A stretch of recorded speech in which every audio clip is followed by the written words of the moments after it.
Hey everyone, and welcome back to the channel. Have you ever wondered what it would be like to meet your parents as teenagers? What if you could travel back in time and see the world they grew up in? It's a fascinating thought, right?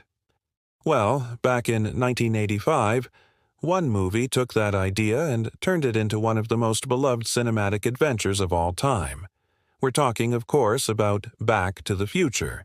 So grab your hoverboard, or maybe just a comfy seat, because today, we are firing up the DeLorean to 88 miles per hour and taking a deep dive into the film that made us all believe in the power of 1.21 gigawatts. This isn't just a movie about a plutonium-powered sports car, it's a story about family, destiny, and the crazy, unpredictable chaos that happens when you accidentally mess with the past. The story kicks off with Marty McFly, a typical 80s teenager.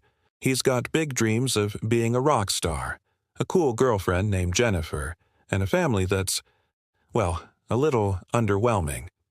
His dad, George, is constantly being pushed around by his supervisor, Biff Tannen. His mom, Lorraine, seems disappointed with how her life turned out. The whole McFly family feels stuck in a rut. Marty's only real escape is hanging out with his eccentric, brilliant, and slightly unhinged friend, Dr. Emmett Brown, or Doc, as he's affectionately known. One fateful night, Doc calls Marty to the Twin Pines Mall parking lot to witness his greatest invention, a time machine, built into a stylish DeLorean. Why a DeLorean? As Doc says, if you're going to build a time machine into a car, why not do it with some style? But their scientific breakthrough is cut short when the people Doc swindled for the plutonium show up. In the ensuing chaos, Doc is seemingly gunned down, and Marty, in a desperate attempt to escape, accidentally hits 88 miles per hour and is zapped back to November 5, 1955. Suddenly, Marty is a fish out of water. He's stranded in his own hometown, but it's a completely different world. The 80s are gone, replaced by poodle skirts, classic diners, and a charming, almost naive sense of optimism. His first challenge? Finding the 1955 version of Doc Brown to help him get back to 1985. But finding Doc is just the beginning of his problems. The real trouble starts when he accidentally runs into his own teenage parents.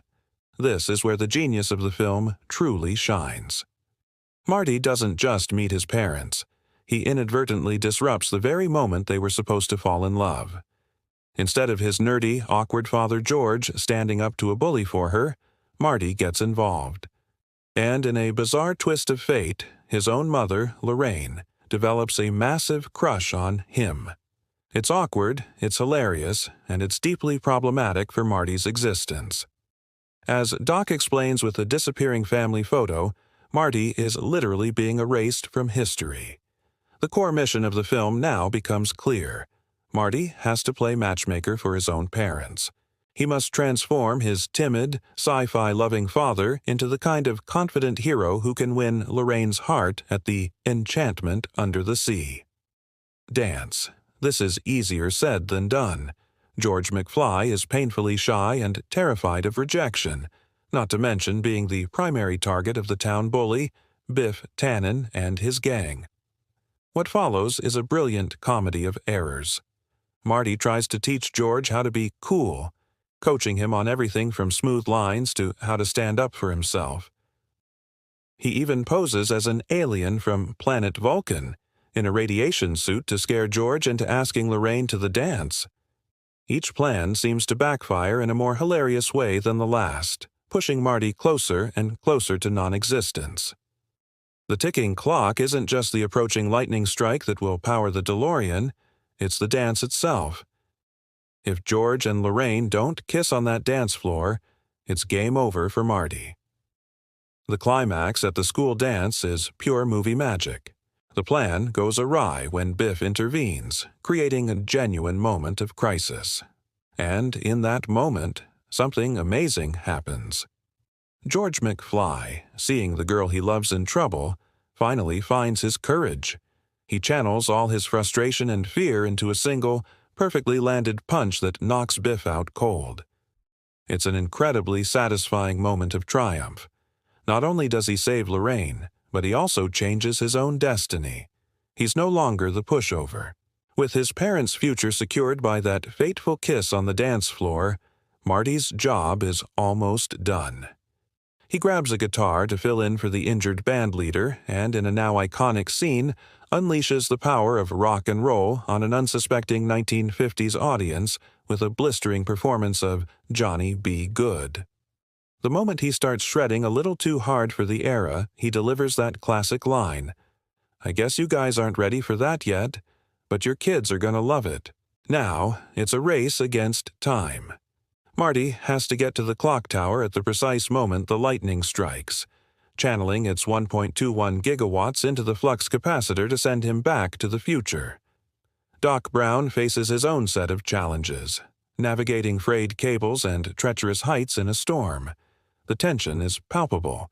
The timing has to be perfect. And, against all odds, it is. The DeLorean hits 88, the lightning strikes, and in a flash of light, Marty is gone. He arrives back in 1985, but things are different. Subtly at first, then dramatically. He returns to a world he helped create. The Twin Pines Mall is now the Lone Pine Mall, a small nod to the pine tree he ran over in 1955. But the biggest change is at home. His family is transformed. His father, George, is now a confident, successful science fiction author. His mother, Lorraine, is happy and fit. Even Biff is no longer a bully but a bumbling auto detailer waxing the family's car. Marty's actions in the past didn't just save his own existence. They gave his entire family a better life. It's a powerful message. Our choices matter, and we have the power to change our own destinies. Just when you think the story is over, Doc Brown reappears in the upgraded Flying DeLorean, now powered by a Mr. Fusion garbage converter. He's dressed in futuristic clothes and urges Marty and Jennifer to come with him. When Marty asks where they're going, Doc delivers one of the most legendary final lines in movie history. "Roads. Where we're going, we don't need roads." And with that, the car lifts off, soaring into the sky and setting the stage for even greater adventures. Back to the Future is more than just a sci-fi comedy. It's a perfectly crafted story that blends humor, heart, action, and a touch of nostalgia into a timeless classic.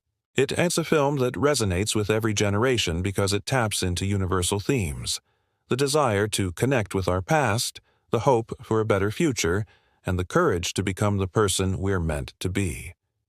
The chemistry between Michael J. Fox as Marty and Christopher Lloyd as Doc is electric, creating one of cinema's most unforgettable duos. 30-plus years later, Back to the Future remains a pop culture phenomenon. It's a testament to brilliant storytelling, unforgettable characters, and the pure, unadulterated fun of a great movie adventure. It reminds us that the future isn't written yet. It's whatever we make it, so make it a good one.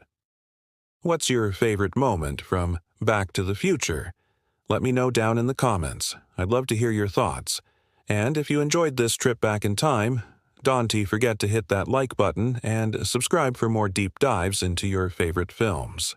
Thanks for watching, and I'll see you in the next video.